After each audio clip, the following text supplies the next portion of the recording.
예, 안녕히 주무셨어요? 어제 저녁에 모두 잘 주무셨는지요? 아침에 다시 우리가 은사에 대한 공부를 계속 하겠습니다. 역대상 9장을 펴보시기 바랍니다. 구약성경 역대상 9장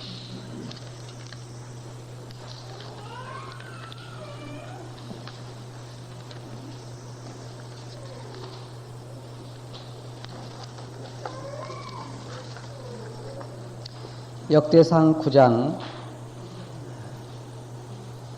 17절부터 보겠습니다.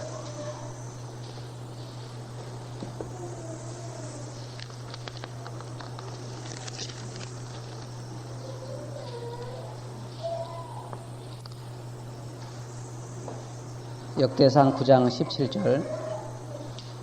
문지기는 살룸과 악굽과 달몬과 아히만과 그 형제들이니 살룸은 그 두목이라. 이 사람들은 전에 왕의 문 동편 곧 레위 자손의 영의 문지기이며 고라의 증손 에비아사바의 손자 고레의 아들 살룸과 그 종족 형제 곧 고라의 자손이 수종드는 일을 맡아 성막문을 지켰으니 그 열조도 여호와의 영을 맡고 그 들어가는 곳을 지켰으며 여호와께서 함께 하신 엘르아살의 아들 비느하스가 옛적에 그 무리를 거느렸고 무셀레마의 아들 스가랴는 회막 문지기가 되었더라. 택함을 입어 문지기가 된 자가 모두 212이니 이는 그 향리에서 그 보게대로 계수된 자요 다윗과 선견자 사무엘이 전에 세워서 이 직분을 맡긴 자라. 저희와 그 자손이 그 반열을 쫓아 여호와의 전 곧 성막 문을 지켰는데 그 문지기가 동서남북 사방에 섰고 그 향내에 있는 형제들은 이래마다 와서 함께하니 이는 문지기의 두목된 레위 사람 넷이 기묘한 직분을 맡아 하나님의 전 모든 방과 곳간을 지켰습니다. 저희는 하나님의 전을 맡은 직분이 있으므로 전 사면에 유하며 아침마다 문을 여는 책임이 있었더라. 그 중에 어떤 자는 섬기는 데 쓰는 기명을 맡아서 그 수요대로 들어가고 수요대로 내어오며 또 어떤 자는 성소의 기구와 모든 기명과 고운 가루와 포도주와 기름과 유향과 향품을 맡았으며 또 제사장의 아들 중에 어떤 자는 향품으로 향기름을 만들었으며 고라 자손 살롬의 장자 마티다라 하는 레위 사람은 남비에 지지는 것을 맡았으며 또 그 형제 그앗 자손 중에 어떤 자는 진설하는 떡을 맡아 안식일마다 준비하였더라.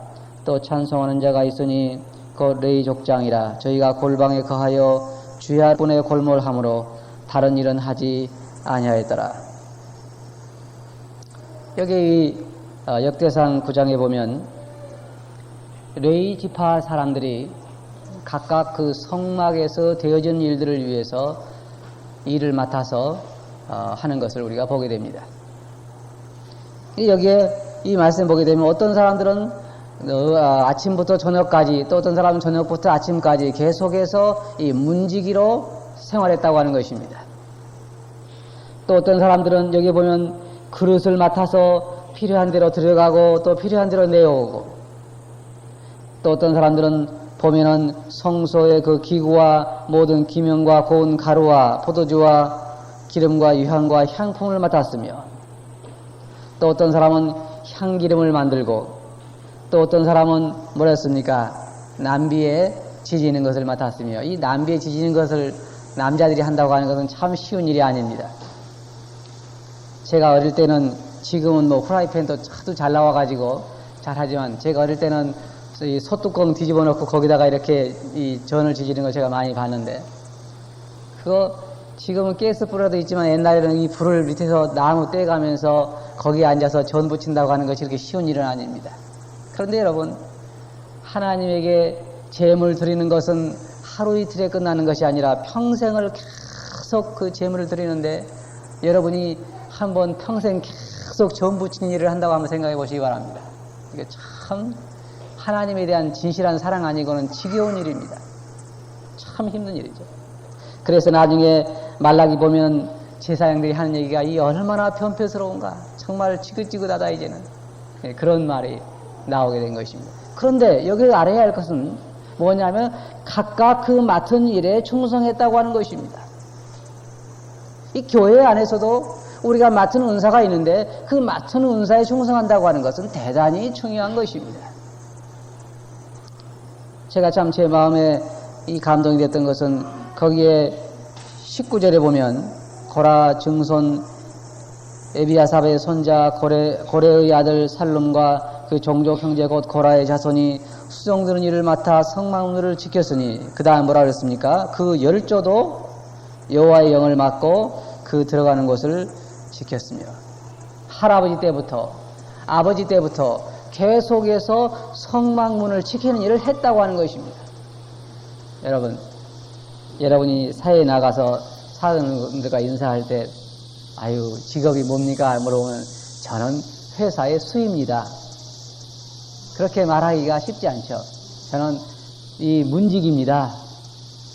그런데 저는 문지기를 할아버지 때부터 해오고 있습니다. 그런 말하기가 쉽지 않은 것입니다. 좋은 일 같으면 저희 집안은 대대로 검사 집안입니다. 라든지 저희 집안은 대대로 판사 집안입니다. 라든지 저희 집안은 대대로 국회의원을 해오고 있습니다. 이런 것은 대대로 하는 걸 자랑할 수 있지만 대대로 저희 집안은 문직입니다. 이건 자랑하기가 그렇게 근데 여기 보면 이 사람들은 대대로 계속해서 문을 지킨 일을 해오고 있는데 그것을 충성스럽게 해오고 있다고 하는 것입니다. 여기에 지금 수양회가 성도들에게 은혜스럽게 되어지기 위해서는 여러 분야의 여러 성도들이 지금 일하고 있습니다. 바로 이 시간에도 이 아래서는 복음을 증거하고 있고 또 어떤 분들은 음식 할 것을 사다 날리는 분도 계시고 어떤 분들은 저 샤워장에 그 모다를 관리한 분도 계시고 어떤 분은 식사를 준비하는 분도 계시고 각각 그 맡은 대로 충성하기 때문에 모든 사람이 다 편안하게 이 수양회를 할 수 있는 것입니다. 그게 바로 우리가 말하는 은사다 그렇게 말하는 것입니다. 그런데 교회 안에서는 조금 다릅니다. 이 사람들은 지금 어떤 사람을 보면 레이 또 찬송하는 자가 있으니 그 레이 족장이라 저희가 골방에 거하여 주야로 자기 직분에 골몰함으로 여기 뭐라 했습니까? 밤과 낮으로 자기 직분에 자기가 맡은 일에 골몰함으로 다른 일은 하지 아니하였더라. 일평생 동안 계속해서 찬송을 연습하고 준비하고 한다고 하면 얼마나 좋은 찬송을 하나님께 드릴 수가 있겠습니까? 일평생 동안 계속해서 전을 붙이는 일을 한다고 하면 얼마나 그 분야의 전문가가 되겠느냐 하는 말입니다. 이 교회 안에도 성령님께서 우리에게 이 영적 재능을 주실 때 우리에게 그것을 일평생 동안 남은 삶 동안 계속해서 그 일을 하게 하심으로 온전한 그리스도의 모습을 세상에 드러내기를 원하시는 것입니다. 이 교회에 은사를 주신 영적 재능을 주신 목적이 있는데 에베소서 4장 11절과 12절에 보면 이는 성도를 온전케 하기 위해서 우리에게 주셨다 그랬습니다. 은사라고 하는 것은 자기 자신을 위해 존재하지 않습니다. 이는 다른 사람들을 위해 존재하는 것입니다. 예를 들어 생각해 봅시다. 저는 말씀의 은사를 가지고 있습니다. 그렇다고 하면 제가 혼자 골방에 들어가서 녹음기를 틀어놓고 말씀을 열심히 증거하고 나서 다시 혼자 녹음기를 틀어놓고 말씀을 듣고 혼자 좋아한다고 해봅시다. 그건 성령님께서 제게 은사를 가르치는 은사를 주신 목적대로 사용하는 것이 아닙니다. 이 은사는 서로 밀접하게 연관되어 있습니다. 은사라고 하는 것은 다른 사람을 위해 존재하는 것입니다. 다른 성도들을 위해 존재하는 것입니다. 다른 지체를 위해 존재하는 것입니다. 어제 저녁에 제가 말씀드린 것처럼 은사라고 하는 것은 바로 다른 지체를 위해서 존재한다고 하는 것입니다. 한 모금의 물을 마시기 위해서 손이 가고 또 입이 동원되고 혀가 동원되고 하는 것처럼 우리가 교회 전체적으로 다른 사람을 위해 존재한다고 하는 것입니다. 우리 지체는 서로 싸우지 않습니다. 지체가 만일 싸운다고 하면 그는 정상적인 몸이 아닙니다. 손이 발과 싸울 수가 없습니다. 왜냐하면 손은 발을 위해 존재하고 발은 손을 위해 존재하기 때문입니다. 우리는 서로를 위해서 존재하는 것입니다. 그게 성경에서 말하는 이런 지체의 원리인 것입니다. 여러분, 제가 한 가지 여러분들에게 여쭤보고 싶은 게 있습니다. 우리나라 속담에는 이런 속담이 있어요. 10손가락 가운데서 하나를 깨물어서 아프지 않은 손가락이 없다. 그런 말이 있습니다. 다른 지체의 고통이 나의 고통으로 다가올 때 그 지체는 내 지체인 것입니다. 그렇죠? 의사가 칼로 자르고 망치로 때리고 그래도 내가 전혀 아프지 않는다고 하면 그건 내 지체가 아닙니다. 우리 지체 중에서 우리에게 아픔을 전해주지 않는 지체가 별로 없습니다. 우리의 손가락이 다쳐도 온 몸이 고통을 받습니다. 성경은 뭐라고 말하고 있습니까? 한 지체가 고통을 받으면 모든 지체가 고통을 받고 한 지체가 영광을 받으면 모든 지체도 함께 즐거워한다 그랬습니다. 그런데 우리가 만일 경우에 한 지체라고 하면 다른 형제 자매들을 내가 지체라고 하면 우리가 뭐라고 부릅니까? 부를 때 형제라고 부릅니다. 여러분, 정말로 형제입니까? 예? 정말로 형제예요? 저희 마을에서요, 믿지 않은 아주머니가 하루는 저희 집에 와가지고, 조영재님 그래요. 그래서 나가봤더니, 왜 그러냐면요, 제 이름이 조영재인 줄 알았대요. 조영재. 제 이름.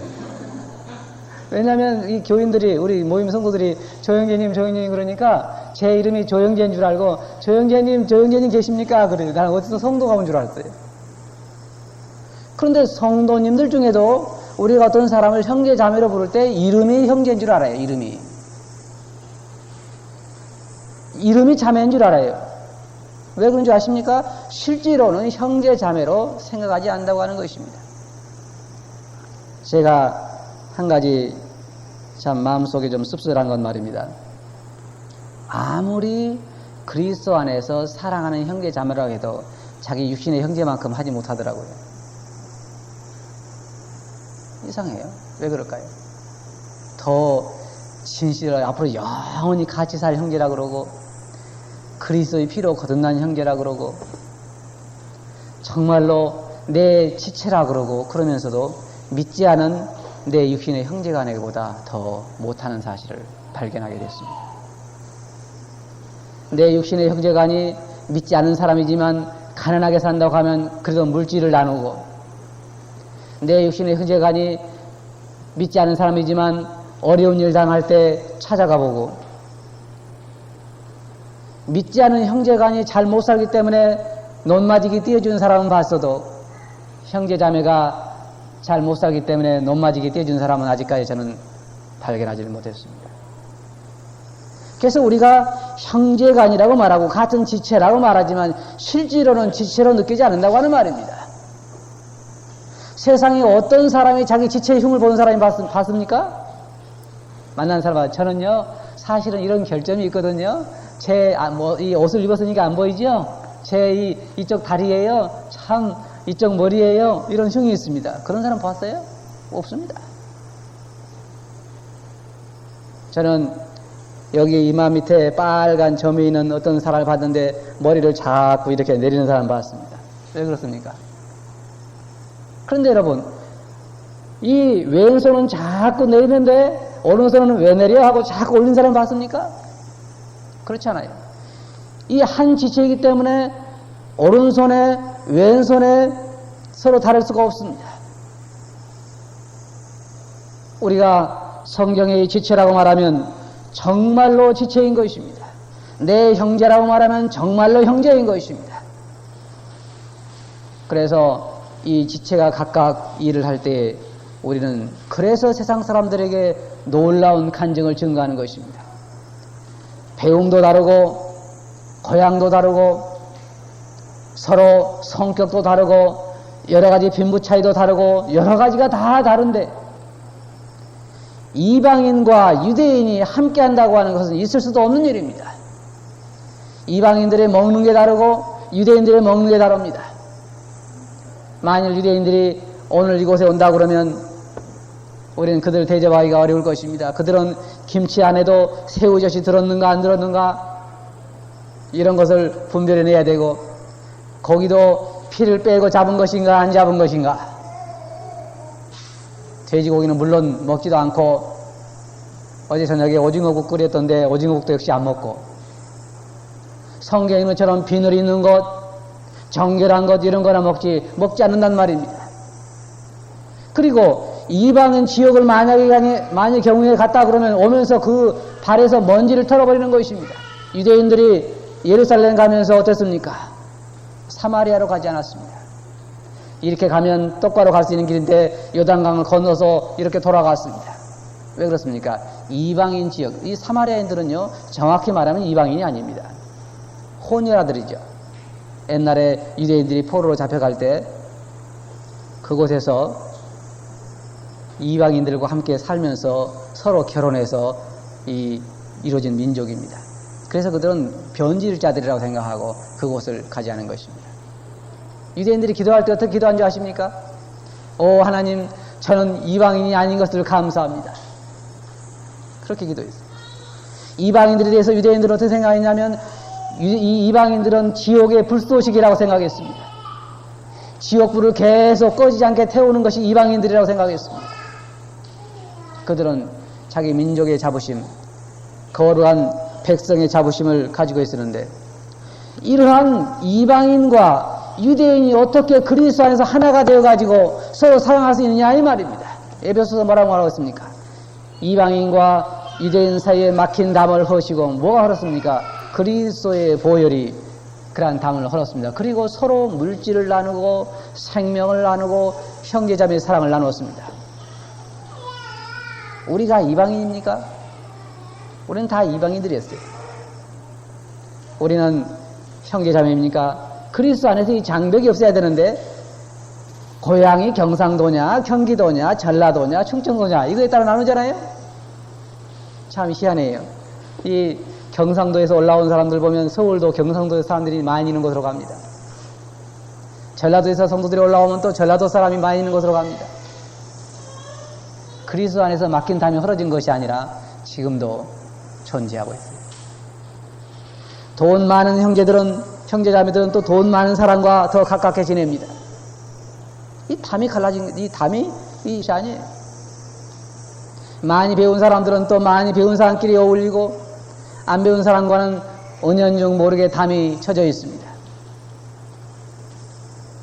그리스도 안에서 우리의 사이에 막힌 담이 흐러지고 우리는 성령으로 말미암아 한 이 몸이 되었고 지체가 되는데, 친척이 됐단 말이 아니고 말입니다. 한 몸이 됐단 말입니다. 지체가 됐단 말입니다. 팔이 되고 다리가 되고 머리가 되고 몸이 되고 간이 되고 허파가 되고 한 지체가 되는데, 어떻게 서로 안 맞을 수가 있냐 이 말입니다. 왜 우리가 서로 융화가 될까요? 다른 지체 없이는 내가 존재할 수 없기 때문입니다. 다른 지체 없이는 내가 존재할 수 없어요. 간이 없으면 몸은 존재할 수 없습니다. 폐가 없어도 몸은 존재할 수가 없어요. 저희 아버님이 이 근래에 세상을 뜨셨는데, 이 췌장이라고 그런가요? 췌장이 췌장염으로 돌아가셨습니다. 근데 저는 참 이해가 안 가는 게, 어떻게 그 많은 지체가 있는데 그 췌장 하나 나쁘다고 돌아가실 수가 있을까? 여러분, 어떻게 그 많은 지체가 있는데 간 하나 나쁘다고 사람이 죽습니까? 그런데 교회 안에도 마찬가지입니다. 교회 안에도 모든 성도가 타락해서 교회가 망하는 것이 아닙니다. 한 지체에 자기 역할을 하지 아니할 때 그 교회도 역시 그러한 결과를 맞게 되는 것입니다. 교회에 이 은사를 주신 것은 그리스도의 몸을 세우기 위한 것입니다. 성도들을 세우기 위한 것입니다. 여러분이 지금 대명동 교회를 세우는 역할을 하지 않는다고 하면 여러분은 여러분의 역할을 하고 있지 않는 것입니다. 다른 성도에 대해서 흉을 본다고 하는 것은 세우는 것이 아닙니다. 이건 무너뜨리는 것이지 세우는 것이 아니에요. 우리 지체는 다른 지체의 연약함을 발견하면 그 지체가 그것을 감당하려고 합니다. 다리가 제 역할을 못할 때는 다리를 비난하는 것이 아니라 손이 그 역할을 하려고 합니다. 손이 그 역할을 못할 때는 다리가 손을 비난하는 것이 아니라 다리가 그 역할을 하려고 합니다. 우리 지체는 서로 보완적으로 일하려고 하지 약한 지체를 비난하지 않습니다. 이게 몸의 원리라고 하는 것입니다. 그래서 우리가 참 놀랍다고 하는 것입니다. 어떻게 그렇게 문화도 다르고 배경이 달라가지고 교육 환경도 다르고 고향도 다르고 빈무도 다르고 성격도 다르고 다 다른 사람들이 모여서 그렇게 서로 협력해서 온전한 그리스도의 모습을 이룰 수 있을까? 그래서 세상은 이해를 못하는 것입니다. 세상에 여러분 세상의 단체들 한번 생각해 보세요.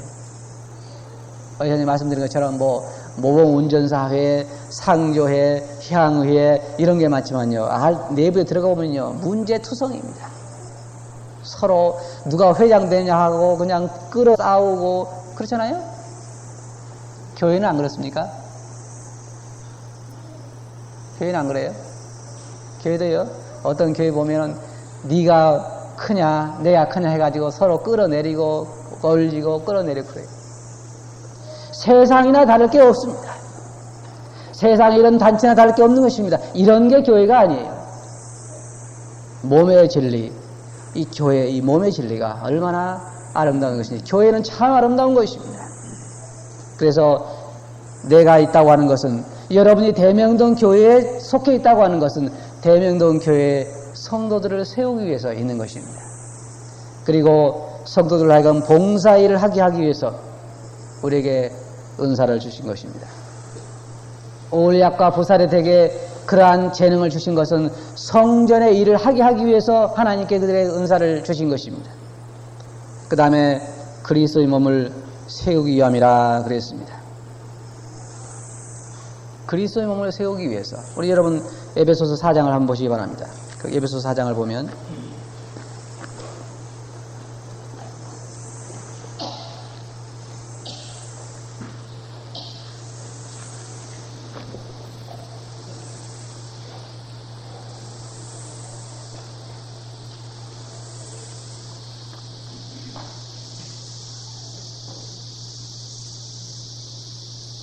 (4장 11절입니다) 에베소서 4장 11절. 그가 혹은 사도로 혹은 선지자로 혹은 복음 전하는 자로 혹은 목사와 교사로 주셨으니 혹은 돕는 자로 혹은 봉사하는 사람으로 혹은 권위자로 혹은 교사로 혹은 구제하는 자로 혹은 권위하는 자로 교회의 은사를 주셨으니, 이는 뭐라 했습니까? 성도를 온전케 하며 성도를 세우며 하는 말입니다. 약한 부분을 도와서 온전하게 하며, 은사를 주신 것은 온전하게 하며 봉사일을 하게 하며, 그리고 뭐라 했습니까? 그리스도의 몸을 세우려 함이라. 교회는 그리스도의 몸입니다. 한 사람 한 사람이 모여서 성전이 되어가고 그리스도의 몸이 되어가는 것인데, 이 그리스도의 몸을 세우기 위해서 각 성도들에게 은사를 주셨다 하는 것입니다. 교회 안에는 주로 몇 부류의 성도들이 있습니다. 여러분 어디에 속하는가 잘 보시기 바랍니다. 첫째로 자기 은사를 모르는 사람들입니다. 자기 은사가 뭔지 모릅니다. 이런 사람들은 첫째로 구원받은 지 얼마 안 되는 사람일 수가 있습니다. 구원받은 지 얼마 안 되는 사람들은 자기 은사가 뭔지 모르죠.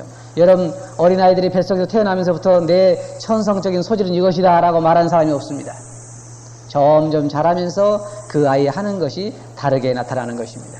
그래서 구원받은 지 얼마 되지 않은 사람들은 자기 은사가 뭔지 잘 모릅니다. 그건 당연한 것입니다. 그런데 보면 애가 자라는 걸 보면 부모가 볼 때, 저는 참 이런 걸 좋아하는 거구나, 만지는 걸 좋아하는구나, 아니면 저건 참 만지는 걸 싫어하는구나, 각각 그 나타나는 천성적인 소질을 보게 됩니다.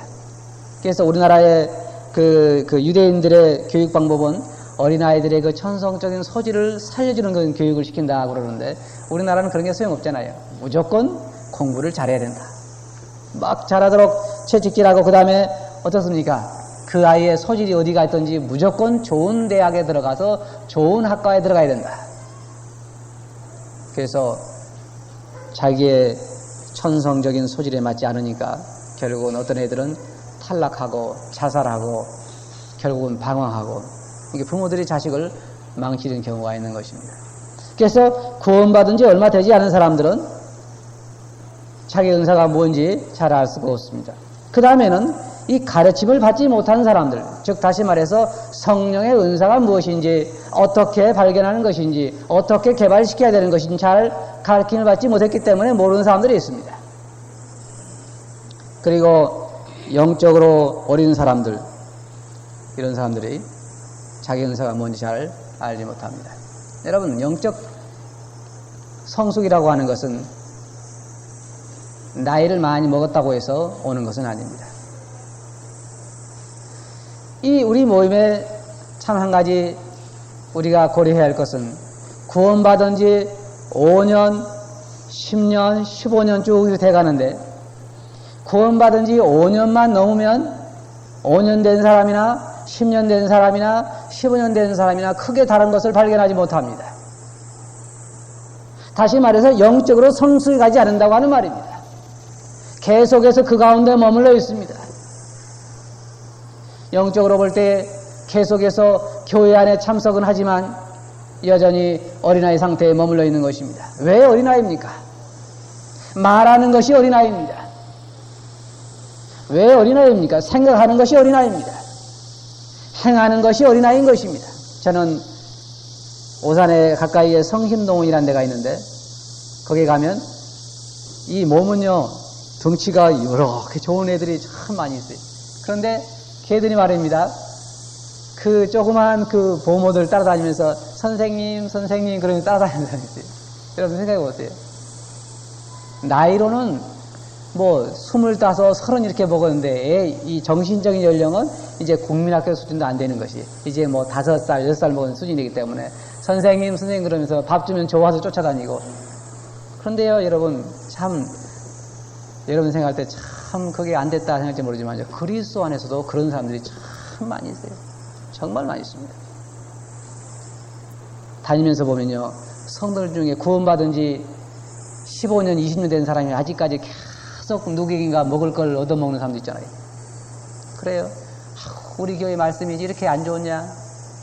왜 이렇게 좋으냐? 아직까지 자기는 먹을 줄도 모르는 거예요. 계속해서 이 자기 먹을 걸 누구에게 의지하는 사람도 많이 있고 이 교회 보면 영적으로 미숙한 사람들이 참 많습니다. 그러니까 자기 할 일이 무엇인지 잘 모르는 것이에요. 영적으로 성숙한 사람은 자기 은사를 아는 사람입니다. 자기가 해야 할 일이 무엇인가를 분명히 아는 사람이고 자기가 교회에서 어떤 역할을 어떻게 해서 주님을 섬길까를 분명히 아는 사람입니다. 그렇지 못하다고 하면 자기 자신이 성숙한 사람이라고 보기 어려운 것입니다. 근데 교회 안에는 이런 영적인 미숙아들이 참 많습니다. 여러분 나이는 먹는데 육신적인 나이는 먹는데 또 다른 말로 말하면 구원받은 횟수가 점점 많아는 가는데 여러분 좀 오해하지 마시고 이해해 주시기 바랍니다. 저도 68년도에 구원을 받았는데 저는요 솔직히 말씀드리면요 고아로 자랐습니다. 고아가 무슨 말인지 아세요? 부모 없이 자랐단 말입니다. 그래서 참 제 자신을 돌이켜볼 때 제게 버릇없는 것이 참 많아요.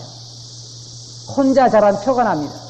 신앙의 표 말입니다. 신앙의 고아입니다. 여러분. 제 아버지가 돌아가시고 어머님이 살아계시는데 어떤 사람들은 저보고 참 이 형제님이 부모님이 없으시다지요. 그런 사람도 있고요.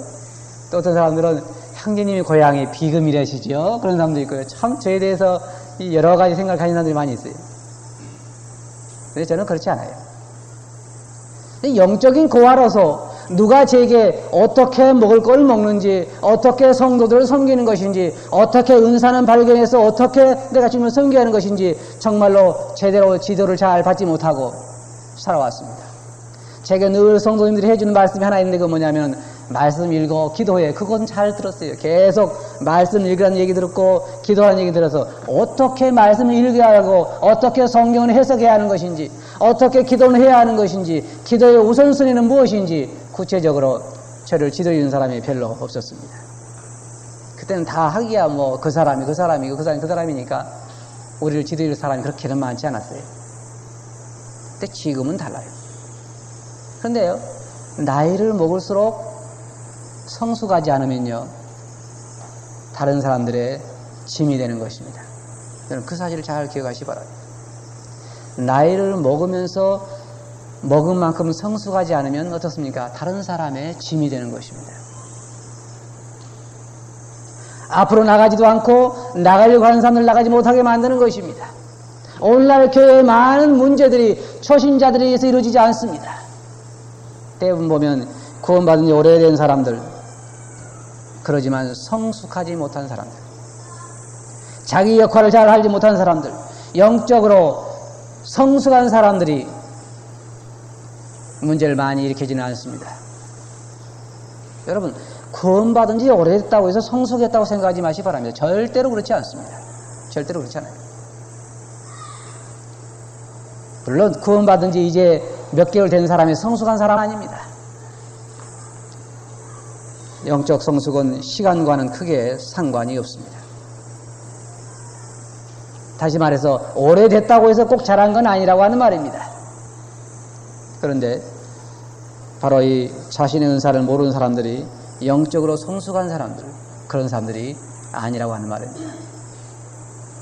그리고 그리스도 안에서 방황하는 사람들 보면 대부분 자신의 은사가 무엇인지 모르는 사람들이 많이 있습니다. 여러분, 그리스도 안에서는 방황이 없는가요?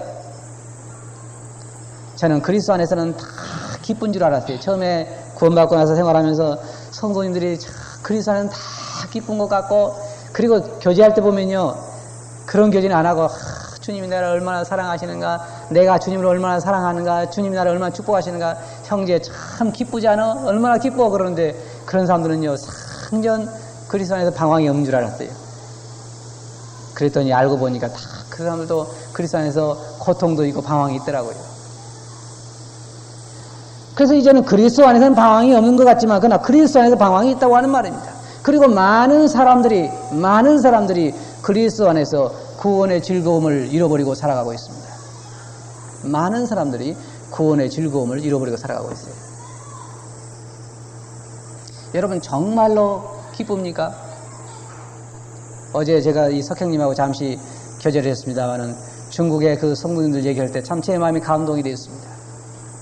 제가 필리핀을 제 기억으로는 저희 우리나라에서는 제가 처음으로 필리핀을 방문한 것 같아요. 그래서 필리핀과 이렇게 교류가 트이기 시작했었는데, 거기 방문했을 때 어떤 사역하는 형제님 집을 방문했습니다. 참 상당히 오래전 일입니다. 그 집에 가니까 이 스레트를 집을 올린 집인데 그 집 안에서 이 하늘이 다 보입니다.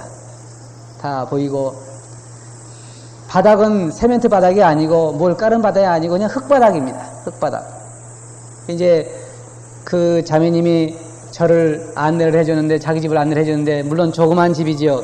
근데 커튼으로 이렇게 막았는데, 형제님 여기가 침실입니다. 그러니까 나무로 만든 침대 하나 있고, 여기가 부엌입니다. 그런데 커튼 열어보니까 거기에 그런 몇 개 있고, 여기가 서재입니다. 이게 뭐 서재라고 해봐야 커튼 이렇게 좀 서재이고, 이렇게 좀 부엌이고, 이렇게 좀 방이고 그러는데, 참 제가요, 솔직히 말씀드려서 뭐라고 위로할 말을 찾을 수가 없었습니다.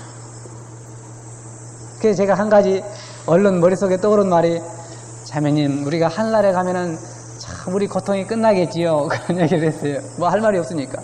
그랬더니 뭐라고 하는 줄 아십니까? 형제님, 저는 주님에게 이 땅에 있는 걸 달라고 구하지 않습니다. 그 말이요, 제 마음에 충격이 됐어요. 우리 대한민국에 있는 성도님들의 삶을 보면 대부분 자기 삶에 만족한 사람이 별로 많지 않습니다. 좀 더 넓은 곳, 좀 더 편한 곳, 좀 더 쉬운 곳, 좀 더 나은 삶을 위해서 하나님에게 날마다 간구하고 있어요. 날마다 간구하고 있어요. 하나님, 제가 감기가 걸렸는데 낫게 해주십시오. 요만큼도 불편한 걸 원하지 않습니다. 우리는 대수는 편한 육체의 안락을 하나님께 추구하고 있어요. 하늘나라가 어떻게 되는지, 주님 오심이 얼마나 가까운지, 그것보다 더 관심 있는 것은 어떻게 하면 이 삶을 주님 앞에서 편안하게 살 수 있을까? 그것을 하나님의 축복으로 생각하는 것입니다. 마치 우리를 구원하신 목적이 이 세상에서 편안한 삶을 살다가 하늘나라에 오르려고 하는 것처럼 그런 착각 가운데 우리는 살아가고 있어요. 그래서 우리는 기쁨을 상실하고 살아가고 있는 것입니다.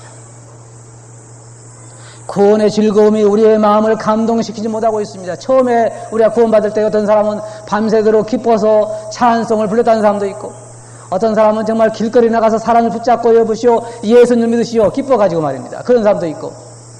그런데 지금 그런 기쁨이 사라져버렸어요. 왜 그렇습니까? 세상의 여러 가지 유혹과 물질적인 욕심과 세상에 대한 염려와 이런 것들이 우리의 마음의 기쁨을 빼앗아가 버리고 없다고 하는 말입니다. 그런데 어떻게 그러한 사람들이 자신의 은사를 활용할 수가 있겠습니까? 교회에서 저는 그래도 다녀보면요, 교회에서 참 구원의 즐거움을 가지고 있고 주님 섬기는 즐거움을 가지고 있는 사람들은 무언가 교회에서 자기 역할을 아는 사람들입니다. 그리고 그 일에 충성스럽게 하는 사람들입니다. 그렇지 아니할 때 우리는 영적으로 기쁨을 상실할 수밖에 없고 영적으로 미숙할 수밖에 없는 것입니다. 자기 은사가 무엇인지 모르고 교회에서 그 은사에 따라 봉사하지 않은 사람들이 영적 성숙에 가기가 어려운 것입니다. 성숙에 가기가 어려워요. 두 번째로 은사를 알지만 만족하지 않은 사람들입니다. 이런 사람들은 자신의 은사를 만족스럽게 생각하지 않습니다. 저는 봉사 같은 걸 하고 싶지 않습니다. 말씀 전하는 게 얼마나 좋습니까? 우리 교회에서 결론적으로 다 해서 이 결과적으로 말입니다. 만나는 곳이 한 군데 있는데 그것이 어딘지 아십니까? 네?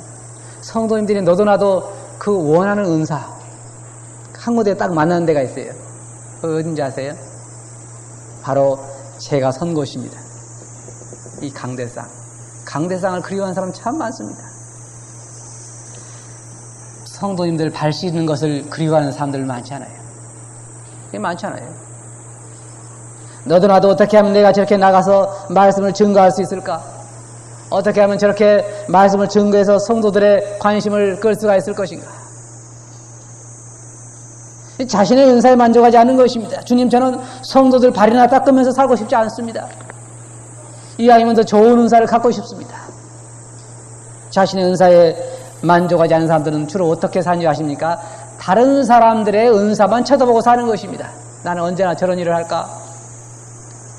나는 언제나 저렇게 할 수 있을 것인가? 자기에게 준 이 직분은 고스란히 땅속에 묻어두고 다른 사람들이 하는 것만 입을 벌리고 바라보고 있는 것입니다. 그런 교회는 그런 사람들이 많이 있어요. 많이 있습니다. 자신의 은사에 만족하지 않고 다른 사람들의 은사만 바라보는, 첫째로 이것은 무엇이냐면 자신의 은사의 가치를 모르기 때문입니다. 자신의 은사의 가치를 모르기 때문에 그래요. 여러분, 이제 은사의 가치에 대해서 좀 더 나중에 살펴보겠습니다만은, 첫째로 자신의 은사의 가치를 모르기 때문에 그것을 등한히 여기는 것입니다. 그 다음에 하나님의 권위를 받아들이지 않기 때문에 자신의 은사에 등한히 하는 것이에요. 이걸 맡긴 분은 다른 사람이 아니라 하나님입니다. 우리가 고린도전서에서 읽어봤으면 뭐라고 말하고 있습니까? 이는 한 성령이 자기의 원하는 대로 각 지체에게 나누셨다 그랬습니다. 다시 말해서 주님께서 여러분을 불러가지고 내가 이 일을 나를 위해 해줄 수 있겠느냐라고 여러분들에게 맡기신 것입니다. 그런데 말입니다, 우리는 다른 사람 일에 바쁩니다. 다른 사람 일에 바빠요.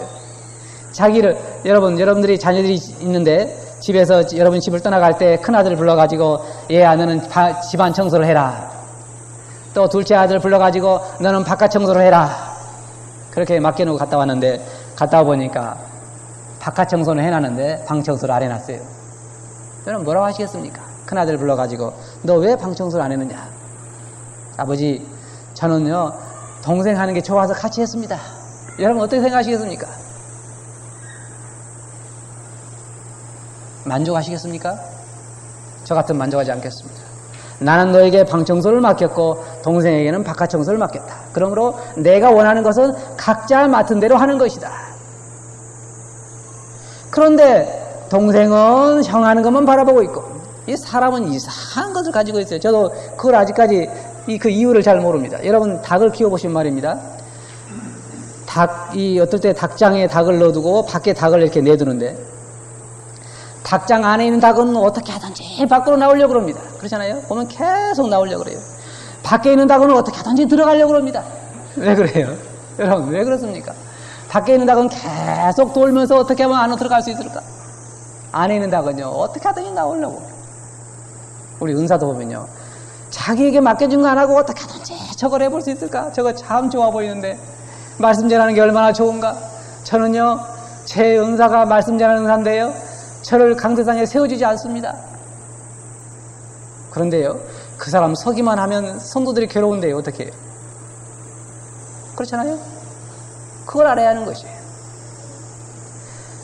그 재능은 따라갈 수가 없는 것입니다. 따라갈 수가 없는 것이에요. 성령님께서 우리를 잘 아시기 때문에 우리에게 이러한 은사를 맡겨주신 것입니다. 그런데 우리는 만족하지 않는 것이에요. 내 은사에 만족하지 않습니다. 다른 은사라는 것이 부럽습니다. 자기 직업에 만족하는 사람 봤습니까? 여러분 자기 직업에 만족하는 사람 봤습니까? 제가 그 남원에 갔는데 그 서복정교님이 저한테 그런 얘기 하시더라고요. 내가 해보고 싶은 것은 택시 운전사입니다. 그래서 왜 그러냐면은 맨날 앉아가지고 여러분 콜록콜록한 사람 보고 가슴 아프다 그러고 맨날 뭘 봅니까? 환자들 그냥 죽을 상 해가지고 오는 사람들 병원에 온 사람들이 손뼉치면서 노래 부르는 사람은 별로 없어요. 다 그냥 선생님 저 이렇게 죽겠습니다. 그러니까요 좀 택시 타고 그냥 손님이 이리 가자면 가고 저리 가자면 가고 돌아다니는 게 이렇게 좋아가지고 택시 운전사를 한번 해보고 싶대요. 만약에 의사를 안 하면. 자기 직장에 만족한 사람이 그렇게 많지 않아요. 의사는 의사대로 내가 이 다음에 커서 내 아들은 의사를 시키지 않겠다고 말하고 법관은 법관대로 자기는 커서 자기 아들을 그런 거 시키지 않겠다고 말하고 자기 직장에 만족한 사람이 별로 많지 않습니다. 근데 이러한 습관이 이런 이 경향이 교회 안에 들어와 가지고 자기 은사에 만족한 사람이 별로 없다고 하는 말입니다. 죄송한 얘기입니다만 저도 할 수 있으면 강대상에 안 서는 게 좋아요. 정말로 그래요. 여러분 이 대구에서 오라고 할 때도 될 수 있으면 안 가려고 이리 빼고 저리 빼고 했는데 그래도 거절할 수 없는 그런 사실이어서 또 그리고 한 가지는요 제가 늘 저를 초청할 때마다 뿌리치지 못하고 가는 이유가 딱 하나 있어요. 그건 뭐냐면 주님께서 나를 통해서 무슨 말씀을 하시기를 원하시기를 저를 부르시는 것일까? 그래서 오는 것입니다. 그런데 솔직히 인간적으로 말해서는요 제게 선택의 여지가 주어진다고 말하면 저는 이 일을 하고 싶은 생각은 없습니다. 왜냐하면 이게 보통 어려운 일이 아니기 때문입니다. 왜냐하면 제가 한 말에 대해서 주님 앞에 책임을 지는 일이에요.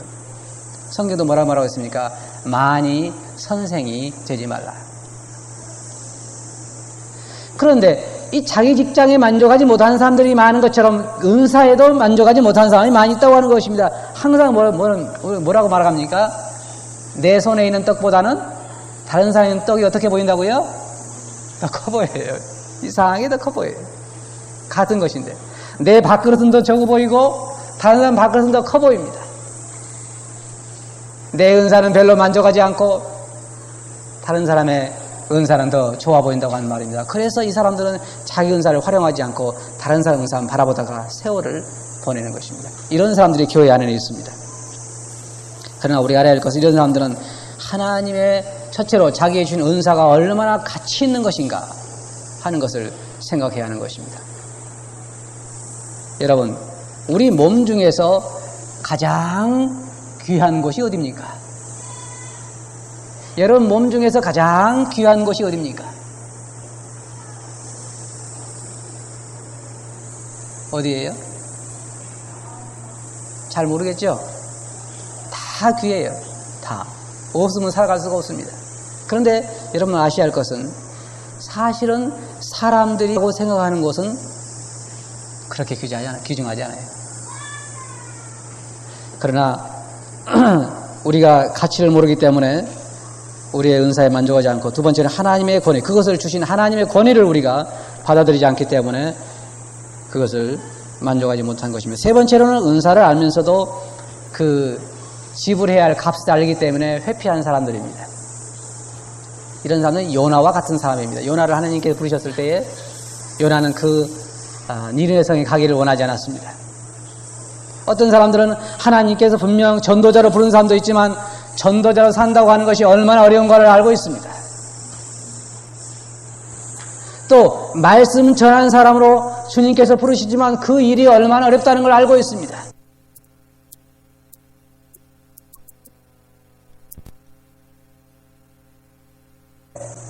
왜 강대상이 점점 올라간 줄 아십니까? 여기만 해도 충분한데 왜 이렇게 올라간 줄 아세요? 목사님 권위가 저렇게 높아요. 아시겠어요? 목사님 권위가 저렇게 높습니다. 여기는 아무나 올라가지 못합니다. 청소하는 담당자만 올라갈 수 있어요. 아무나 못 올라가요. 일반 교회 가면 말입니다. 일반 교계에서 목사 생활하기는 참 쉽습니다. 목사 말은 하나님 말과 같아요.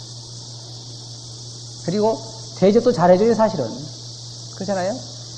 제일 생활하기 어려운 곳이 어디냐면 우리 모임이에요. 이게 참 말씀 전하고 살기가 힘듭니다. 정말 이런 얘기 제가 이러면서 죄송합니다만은 누가 얼마나 말씀 전하는 사람을 생각합니까? 누가 생각해요?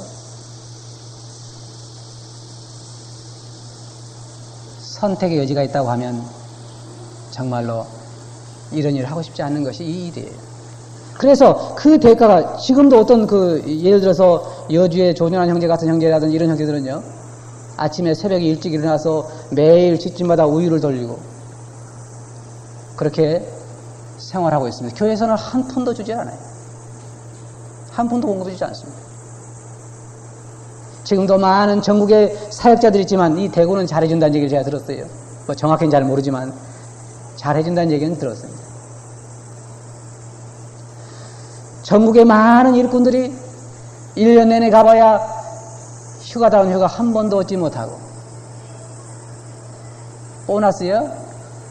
글쎄요, 보너스는 제가 지금 15년 이상 유평교회에서 일하고 있지만 한 번도 보너스를 받아본 적은 없습니다. 정말로 우리 교회에서처럼 일하기 힘든 곳이 없어요. 그렇다고 말하면 누가 제대로 순종이나 합니까? 정말 어려운 거예요. 그래서 이러한 그 부름을 받으면서도 교회 안에서 나서질 않는 것입니다. 이런 것은 제가 이해를 합니다. 그러나 그걸 가지고 우리가 머뭇거려서는 안 되는 것이에요. 요나가 니느웨 성에 가라고 했을 때 그는 도망을 갔지만 결국은 그곳으로 다시 가야 했습니다. 이런 사람들은 장사를 하면서도 늘 내가 이 장사를 해서는 안 되는데 주님께서 나를 복음 전하러 부르셨는데 내가 왜 이 장사를 하는가, 늘 그런 마음속에 괴로움을 갖는 것입니다. 또한 말씀을 증거하는 사람들은 어려운 사람들을 볼 때, 말씀 가운데 방황하는 성도들을 볼 때 내가 저 사람들을 붙들어주고 말씀을 증거해야 되는데 내가 지금 뭘 하고 있는가, 그런 마음을 갖지만 이러한 삶이 얼마나 어렵다는 걸 알기 때문에 그 길에 나서기가 쉽지 않는 것입니다. 그래서 회피하는 사람들이 있습니다. 사실상 전국에 상당히 많은 사람들이 그런 사람들이 있어요. 하나님 부르시지만 그 길이 어렵다는 걸 알기 때문에 나서기가 어려운 것입니다. 그 대가를 알기 때문입니다. 그 다음에 네 번째로는 알면서도 활용하지 않은 사람들입니다. 자신의 역할이 무엇인지, 자신의 은사가 무엇인지 알지만 알면서도 활용하지 않는 사람들이 있는데, 이 사람들은 첫째로 어떻게 사용할지를 모르기 때문에 활용하지 않습니다. 내 은사를 어떻게 활용해야 되는 것인가? 나는 말씀 은사를 가지고 있는데 어떻게 활용해야 할 것인가? 나는 봉사의 은사를 가지고 있는데 어떻게 사용해야 할 것인가? 나는 구제의 은사를 가지고 있는데 그걸 어떻게 사용해야 할 것인가? 이걸 잘 모르기 때문에 활용하지 않는다고 하는 것입니다. 그 다음에 또 한 가지는 그만큼 노력하지 않기 때문에 사용하지 않는 것입니다. 은사를, 그 다음에는 마지막으로 다섯 번째는 은사를 알고 그것을 활용하는 사람들이 교회 안에 있습니다. 이 사람들은 대체적으로 주님 섬기는 즐거움을 아는 사람들입니다. 주님 섬기는 즐거움을 아는 사람들. 여러분들은 주님 섬기는 즐거움을 알고 있습니까? 주님을 섬길 때 오는 그 즐거움의 맛이 무엇인가를 아십니까? 어려운 성도를 도울 때 그 즐거움을 아십니까? 말씀을 전해서 성도들이 일어서는 걸 볼 때 그 즐거움을 여러분은 아시고 있습니까? 전도에서 영혼들이 돌아올 때 그 맛보는 즐거움, 물질적으로 어려울 때 내가 도와서 성도들이 힘을 얻는 즐거움, 마음의 상처를 받고 어려운 가운데 있는 성도들을 격려하고 위로해서 다시 신앙 안에 돌아오는 그런 즐거움을 여러분 맛보셨습니까? 자기 은사를 활용할 때 다른 성도가 일어서고 도움을 받고 힘없는 걸 볼 때 그 즐거움은 누가 감히 알 수가 없는 즐거움입니다. 주님께서 우리에게 주시는 은사를 활용할 때 우리가 맛볼 수 있는 그런 주님 섬기는 즐거움을 이런 사람들은 알고 있는 것입니다. 그 다음에는 영적으로 성숙해 가는 사람들입니다. 이 사람들은 영적으로 성숙해 갑니다. 자신의 역할을 모르는 사람들이 영적으로 성숙하기가 어려워요. 굉장히 어렵습니다. 사람들에게 존귀 여김을 또한 받고 있습니다. 사람들에게 존귀 여김을 받고 있어요. 이러한 은사를 알고 그걸 활용할 때 주님 섬기는 즐거움을 알고 있고 영적으로 성숙해 가고 사람들에게 존귀 여김을 받게 되는 것입니다. 물론 하나님께는 말할 것도 없죠. 여러분은 주님 섬기는 그런 즐거움을 가지고 있습니까? 이 세상에서 저는 주님 섬기는 게 참 쉽다고 생각합니다. 여러분 어떻습니까? 주님 섬기는 건 참 쉬워요. 여러분 제 얘기를 잘 들어보시기 바랍니다. 생각을 깊이 하셔야 할 것입니다. 주님 섬기는 건 참 쉬워요. 저는 이 시간에도 주님이 서울 지금 세브란스 병원에 입원해 계신다고 하면 지금이라도 가서 문안할 수 있습니다. 주님이 지금 입을 것이 없다 그러면 돈을 빌려서라도 저는 주님의 옷을 한 벌 사드릴 용의가 있습니다. 주님께서 감옥에 갇혀 계신다 그러면 저는 열일을 제쳐놓고 감옥에 가서 면회할 수 있습니다. 그렇게 않겠습니까, 여러분? 주님이 만일 경우에 필요로 하신다 그러면 저는 죄 있는 모든 것을 팔아서라도 주님에게 드릴 용의가 있습니다. 그런데요, 문제는 주님 섬기기가 어려운 것은 어디 있냐면 주님은 지금 하늘에 계시기 때문에 섬기기 어려운 것입니다. 뭐가 제게 어려우냐면요, 성도들 섬기기가 어려운 것입니다. 성도들 섬기기가 어려워요. 주님이 말씀하시기를 성도들에게 한 것이고 누구에게 한 것이라 그랬습니까? 내게 한 것이다. 우리 모두는 주님은 잘 섬기고 있습니다. 주님은 잘 사랑하고 있습니다. 그러나 문제는 주님에 대한 사랑이 성도들에게 나타나야 하는 것입니다. 주님에 대한 봉사가 성도들에게 나타나야 하는 것입니다. 주님은 하늘에 계십니다. 주님 사랑하는 데는 문제가 하나도 없어요. 그러나 성도들을 섬기는 데는 우리 각자가 어려움을 가지고 있습니다. 성도를 섬기는 데 어려움을 가지고 있어요. 여러분들에게 왜 주님께서 은사를 주시냐 아십니까? 그건 성도들을 섬기게 하기 위해서 은사를 주신 것입니다. 그리스도의 몸을 세우기 위해서 은사를 주신 것입니다. 하나님께서 왜 여러분을 이 땅에 두신 줄 아십니까? 왜 교회라고 하는 대명동 교회라고 하는 그 이름 아래 그 안에 여러분들을 두신 줄 아십니까? 그것은 바로 여러분들에게 영적 재능을 주셔서 그리스도의 몸을 세우고 성도들을 세우기 위한 것입니다. 여러분이 존재하는 것은 다른 성도들을 세우기 위한 것이라고 하는 말입니다. 여러분, 우리가 모두가 다 이 땅의 나그네와 행인들로서 하늘나라를 향한 여행을 하고 있습니다. 그런데 같이 우리가 다 등산을 한다고 하면 생각해 보시기 바랍니다. 등산을 하는데 가다가 한 성도가 넘어지면 어떻게 합니까? 일으켜 세워서 함께 올라가야 하는 것입니다. 제가 그 전에 제주도에 가서 한라산을 한번 올라간 적이 있는데 가다가 포기하고 싶은 생각이 얼마나 많은지 몰라요. 올라가다 가도 끝은 없고 그거 가까운 것 같은데도 가도 끝은 없고 계속 올라가면서요. 아이고 그만 가야지 그런데요. 왜 올라간 줄 아십니까? 왜 끝까지 올라간 줄 아십니까? 두 가지 이유가 있어요. 하나는 노인들을 보니까 안 갈 수가 없더라고요. 젊은 사람이 노인들도 계속 올 수가 없어요. 또 한 가지는요. 옆에서 같이 가는 형제들이 아유 조금만 더 가. 여기까지 와서 안 갈 수 있어? 그런 격려하는 말 때문에요. 거기까지 올라갔어요. 거기까지. 그런데 여러분 한 생각해 보세요. 저하고 이제 형제들하고 같이 한라산 올라가는데 아유 나 다리 아파 못 가겠어. 나 형제들이랑 갔다 와 그러면 네가 뭘 가? 네가 만약에 그런다 그러면 격려가 되겠죠? 참 격려가 되겠잖아요? 그런데 성도님 중에는 우리가 함께 하늘을 향해 여행하는데 넘어진 성도 있을 때 참 격려해서 형제 조금만 더 같이 가자. 주님이 곧 오실 거야. 같이 가자. 우리 함께 가자. 이렇게 격려해서 가야 되는데 형제는 못 가. 네가 뭘 가? 그런다 그러면요. 낙심 천만이잖아요.